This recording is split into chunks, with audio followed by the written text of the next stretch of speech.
Hello students, आज का हमारा टॉपिक है are the lines are consistent और इनकंसिस्टेंट। कंसिस्टेंट है या इनकंसिस्टेंट है, ये क्या है इनकंसिस्टेंट और इनकंसिस्टेंट। इसका मीनिंग देखने के लिए हमको पिछले वीडियो की तरफ देखना पड़ेगा। पिछले वीडियो में हमने देखा था कि तीन कंडीशंस थी। पहली कंडीशन थी a1/a2 is not equal to b1/b2। दूसरी थी a1/a2 is equal to b1/b2 equal to c1/c2 and a1/a2 equal to b1/b2 not equal to c1/c2। हर एक कंडीशन कुछ ना कुछ रिजल्ट बता रही थी। तो देखो, पहली जो कंडीशन है वो पहली कंडीशन है a1/a2 not equal to b1/b2। ये रिजल्ट क्या बताती है कि lines intersecting at one point, वो एक ही पॉइंट में इंटरसेक्ट कर रही है। अगर a1/a2 equal to b1/b2 equal to c1/c2 रहा तो कौन सी लाइंस रहेंगी? तो कोइंसिडेंट लाइन, एक के ऊपर एक कोइंसाइड होने वाली लाइन रहेगी। इसको हम बोले, ये इसके लिए कंडीशन है a1/a2 equal to b1/b2 equal to c1/c2। और तीसरी कंडीशन है पैरेलल लाइन की, that is a1/a2 equal to b1/b2 is not equal to c1/c2। मतलब lines are parallel. Lines parallel रहने की कंडीशन हमारे पास लिखी हुई है। अब ये कंडीशंस के ऊपर से हम बोल सकते हैं कि सॉल्यूशंस कितने रहेंगे। तो सॉल्यूशन देखो, पहले वाले के लिए अगर लाइंस इंटरसेक्ट कर रही है एक ही पॉइंट में, एक पॉइंट में इंटरसेक्ट कर रही है मतलब एक ही सॉल्यूशन है। जितने पॉइंट में लाइंस इंटरसेक्ट करेंगी उतने सॉल्यूशन रहेंगे। तो यहाँ पे लाइंस एक ही पॉइंट में इंटरसेक्ट कर रही है, it has only one solution that is unique solution. उसको क्या बोलेंगे? Only one solution that is unique solution. Second, if lines are coincident, coincident मतलब हर एक पॉइंट उसका दूसरे पॉइंट के साथ में कोइंसाइड हो रहा है। कोइंसाइड हो रहा है मतलब उसको हर एक पॉइंट, इसका पॉइंट और इसका पॉइंट, दोनों लाइंस का पॉइंट क्या रहेगा? सेम रहेगा। अगर पॉइंट सेम रहेगा तो हम बोलेंगे लाइंस आर कोइंसिडेंट। और उसको कितने सॉल्यूशन रहेंगे? तो इनफाइनाइट सॉल्यूशंस रहेंगे, क्योंकि उसके पास हर एक पॉइंट उसका पहले वाले लाइन का और दूसरे लाइन का, दोनों लाइन का पॉइंट क्या रहेगा? सेम रहेगा। और थर्ड था, अगर लाइंस पैरेलल है तो वो कभी एक दूसरे को इंटरसेक्ट नहीं करेगी। इसका मतलब उसको कोई भी सॉल्यूशन रहेगा नहीं, यहाँ पे नो सॉल्यूशन। तो कंसिस्टेंट एंड इनकंसिस्टेंट का मतलब, अगर लाइंस को सॉल्यूशन है तो लाइंस आर कंसिस्टेंट, लाइंस को सॉल्यूशन है तो लाइंस आर कंसिस्टेंट। अगर सॉल्यूशन नहीं है तो लाइंस आर इनकंसिस्टेंट। तो मुझे बताओ, इसमें से कौन से लाइन को सॉल्यूशन है? फर्स्ट लाइन को सॉल्यूशन है क्या? Yes, they are intersecting at one point, it has only one solution that is unique solution. उसको कैसा सॉल्यूशन है? Unique solution. अगर उसको यूनिक सॉल्यूशन है तो कंसिस्टेंट है, इट इज कंसिस्टेंट। मतलब ये वाली कंडीशन सेटिस्फाई करेगा, लाइंस क्या रहेगी? कंसिस्टेंट रहेगी। इंटरसेक्टिंग लाइंस कंसिस्टेंट है क्योंकि उसको सॉल्यूशन है। सेकंड, कोइंसिडेंट लाइंस को सॉल्यूशन है कि यस, इनफाइनाइट सॉल्यूशन है। सॉल्यूशन है तो कंसिस्टेंट भी है। यहाँ पे अगर सॉल्यूशन है तो कंसिस्टेंट है, यहाँ पे इनफाइनाइट सॉल्यूशन है इसलिए कंसिस्टेंट है। इसका मतलब कोइंसिडेंट लाइंस, ये वाला कंडीशन भी सॉल्यूशन वाली है, कंसिस्टेंट है। पैरेलल लाइन को सॉल्यूशन है क्या? No, it has no solution because it will not intersect anyone each other at any point, therefore it has no solution, it is inconsistent। तो हमको वही देखना है कंसिस्टेंट है या नहीं है। तो कंसिस्टेंट रहने के लिए कंडीशन है कि दे शुड हैव सॉल्यूशन। किसको है? तो इंटरसेक्टिंग लाइंस को और infinitely many solution that is coincident lines को। तो इन दोनों को सॉल्यूशन है, पैरेलल लाइन को सॉल्यूशन नहीं है। जिनको सॉल्यूशन है वो consistent, that is intersecting lines and coincident lines are consistent and parallel lines are inconsistent. तो हमने यहाँ पे कंसिस्टेंट और इनकंसिस्टेंट की डेफिनेशन देख ली। अब हम देखेंगे कि जो लाइंस है वो कंसिस्टेंट है या नहीं है, वो हमारे जो एक्सरसाइज है उसके अंदर से हम पढ़ेंगे। तो उससे पहले आपको ये अच्छे से एक जगह पे कॉपी करके रख देना है।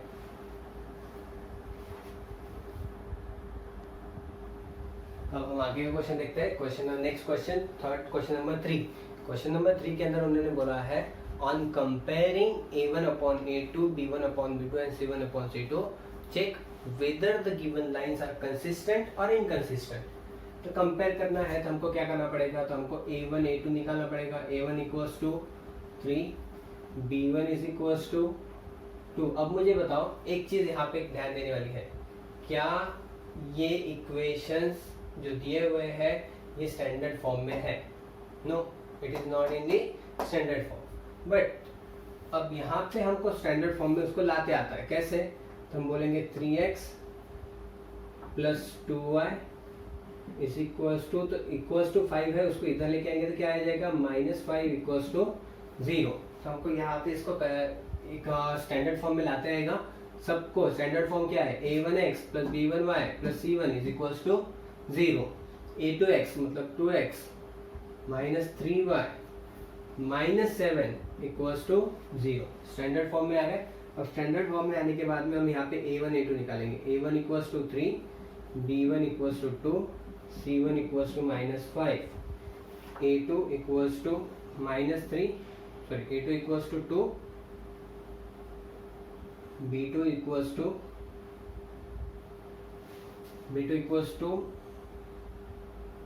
-3 and c2 equals to -7। Let's check क्या ये हमारी कंडीशन सेटिस्फाई करता है। पहले a1 upon a2 is equals to 3 upon 2,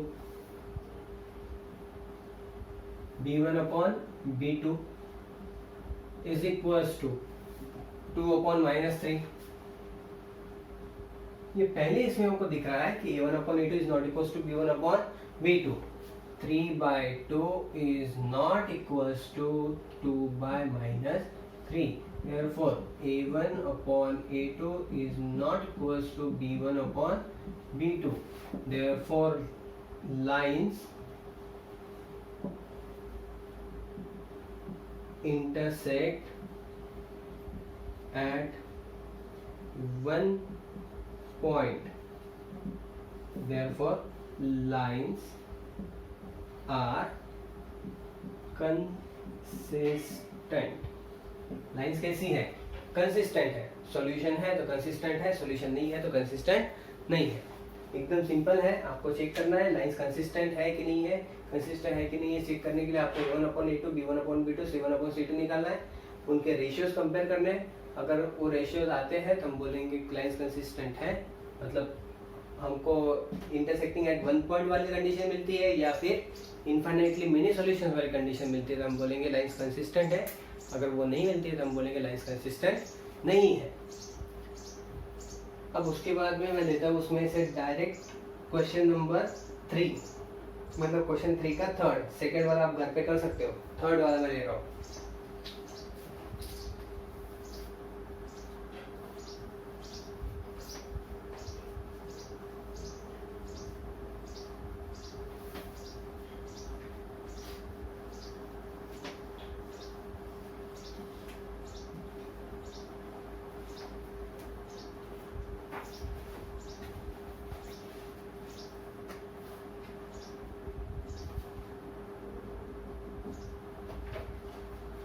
three upon 2x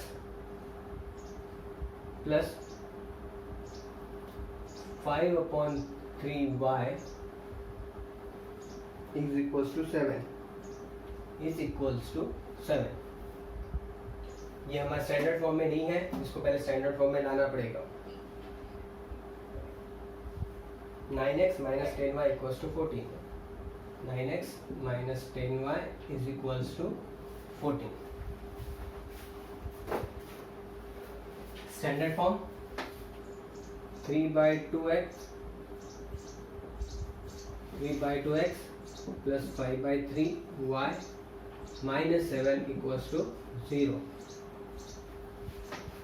9x plus sorry minus 10y minus 14 is equals to 0। Standard form आ गया। अब स्टैंडर्ड फॉर्म आने के बाद में हम इसको सॉल्व करेंगे। तो यहाँ पे कंपेयर करके a1 a2 a3 a1 a2 b1 b2 c1 c2 निकालते हैं। a1 equals to 3 upon 2, b1 is equals to 5 upon 3, c1 is equals to -7, a2 is equals to 9, b2 equals to -10, c2 equals to -40।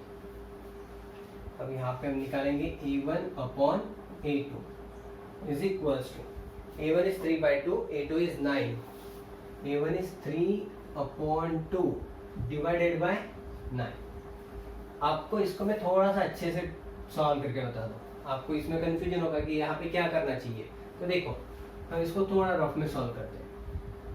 यहाँ पे 3/2 ये एक complete numerator है, 9 एक complete denominator है। Numerator is divided by denominator, तो हम इसको ऐसा लिख सकते हैं 3/2 numerator is divided by denominator 9। अब डिवीजन की साइन अगर मुझे मल्टीप्लिकेशन में कन्वर्ट करनी रही तो क्या करना पड़ता है, रेसिप्रोकल। इसलिए यहाँ पे आएगा 3/2 मल्टीप्लाइड बाय, यहाँ पे रेसिप्रोकल होगा 1/9। डिवीजन की साइन हमने मल्टीप्लिकेशन में कन्वर्ट की, इसलिए वहां पे हमने लिया रेसिप्रोकल। 3 1 जा 3, 3 3 जा 9। यहाँ पे आंसर आएगा हमारा 1/2 इंटू 3 इक्वल्स टू 1/6। तो एक ऑब्जर्व करो आप कि यहाँ पे जब डिवीजन के साइन मल्टीप्लिकेशन हुई तो 9 का क्या हुआ है, रेसिप्रोकल। मतलब जो 9 डिनोमिनेटर में है उसके साथ में कौन मल्टीप्लाई कर रहा है, 2 मल्टीप्लाई कर रहा है। इसका मतलब न्यूमरेटर में अगर फ्रैक्शन होगा तो न्यूमरेटर में जो फ्रैक्शन है उस फ्रैक्शन का डिनोमिनेटर से ही मल्टीप्लाई करेगा। अगर आपको ये नहीं आ रहा है तो आप ये वाली मेथड भी सॉल्व यूज कर सकते हो। ये वाली मेथड से हम यहाँ पे कर सकते हैं 3/2 divided by 9 is equals to 3/2 multiplied by 1/9। Answer is 3 1 3, 3 3 9, 1/6। हमारे आएगा A1 upon A2 is equals to 1/6।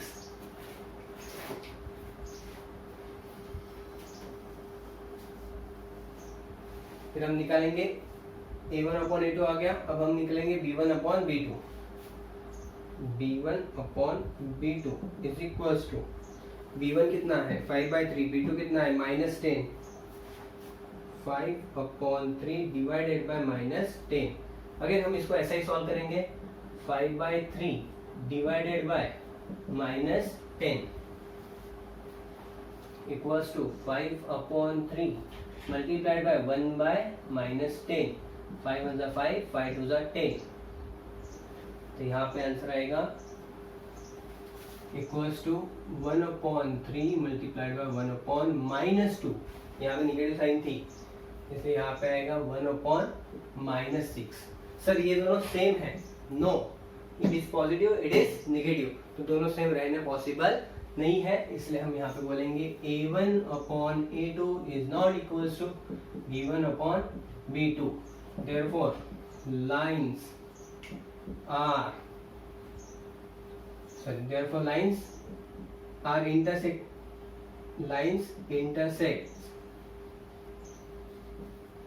at one point.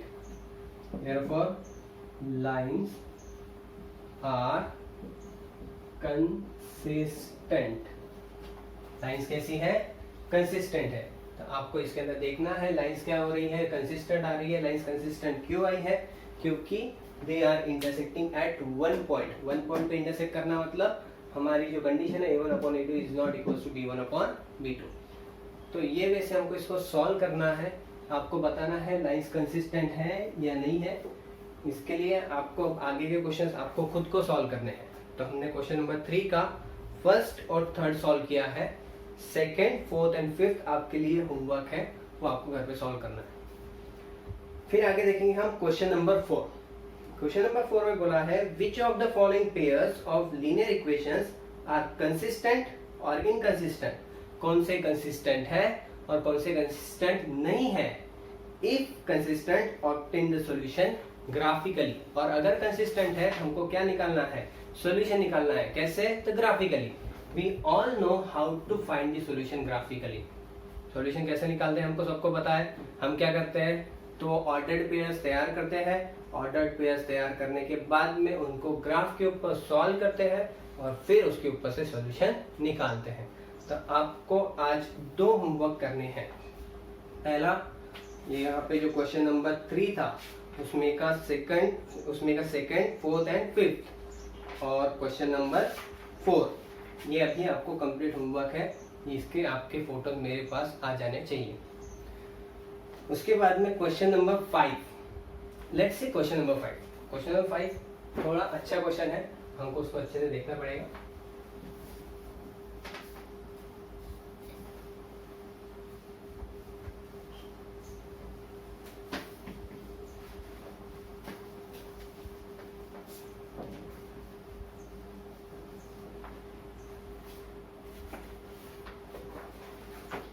अब जब मैं रीड कर रहा हूँ तो आपके पास बुक होगी तो आप उसको अच्छे से देखो, क्योंकि इसके अंदर बहुत ही इंपॉर्टेंट और बहुत ही अच्छे से उसके अंदर कंडीशन तैयार हो रही है। It is a word problem.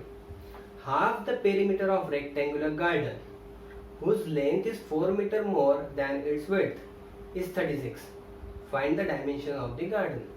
हमको गार्डन के डायमेंशंस निकालने को बोला, और जो सेंटेंस दिया है ना उसके ऊपर से कुछ भी समझ में नहीं आ रहा है, तो क्या करना।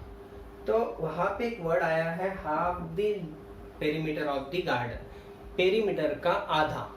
पेरीमीटर मतलब रेक्टेंगुलर गार्डन बोला है, रेक्टेंगुलर गार्डन बोला है तो पेरीमीटर आया, पेरीमीटर वर्ड आया, इसका मतलब फॉर्मूला आएगा पेरीमीटर ऑफ रेक्टेंगल का।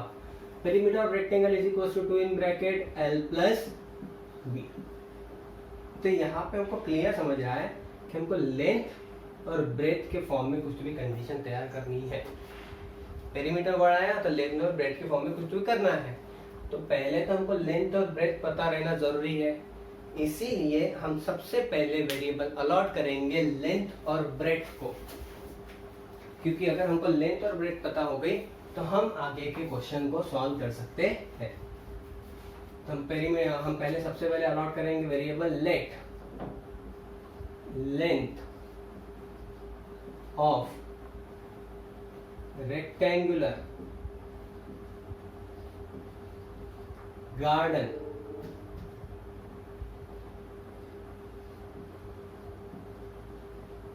Is equals to x metres. अब वहां पे उन्होंने यूनिट नहीं दिया, हम मीटर भी यूज कर सकते, कोई प्रॉब्लम नहीं। And breadth is equals to y metre. तो हमको अब यहाँ पे मिल गया, लेंथ मिल गई है, ब्रेथ मिल गई है। लेंथ और ब्रेथ मिलने के बाद में अब हम कंडीशन के पास जाएंगे।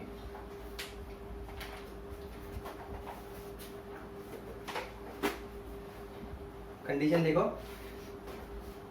Half the perimeter of rectangular garden, starting वहां से हो रही है। हाफ मतलब आधा, perimeter of rectangular garden, perimeter of rectangular garden मतलब क्या, तो half of perimeter of rectangular garden is 2 in bracket L plus B। Half the perimeter of rectangular garden. अब इसके बाद में जो आगे का है उसके लिए आपको ढूंढना पड़ेगा इज कहाँ पे है। तो देखो half the perimeter of rectangle garden, अब कॉमा देने के बाद में उन्होंने एक नई कंडीशन दे दी है, whose length is 4 metre more than its width. ये एक दूसरी कंडीशन है, ये सेंटेंस का पार्ट नहीं है। ये सेंटेंस का पार्ट अब एक कॉमा के बाद में आएगा। देखो 2 कॉमा है वहां पे, पहला कॉमा है गार्डन के बाद में और दूसरा कॉमा है विड्थ के बाद में। तो आपको जो बीच में का जो कॉमा और कॉमा के बीच में जो सेंटेंस आया है वो सेकंड कंडीशन दी है, और जो पहली कंडीशन है वो कंटिन्यू होगी विड्थ के बाद। मतलब the half the perimeter of rectangular garden, बीच में का पार्ट छोड़ दो, इज 36 मीटर।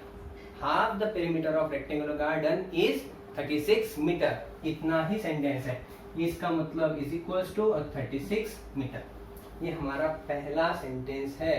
पहले सेंटेंस के ऊपर से कंडीशन आएगी 2 गेट कैंसल। यहाँ पे आएगा लेंथ, लेंथ मतलब क्या, length plus breadth equals to 36। Length को हम बोलेंगे x और ब्रेथ को बोलेंगे हम y, इज इक्वल्स टू कितना आएगा 36।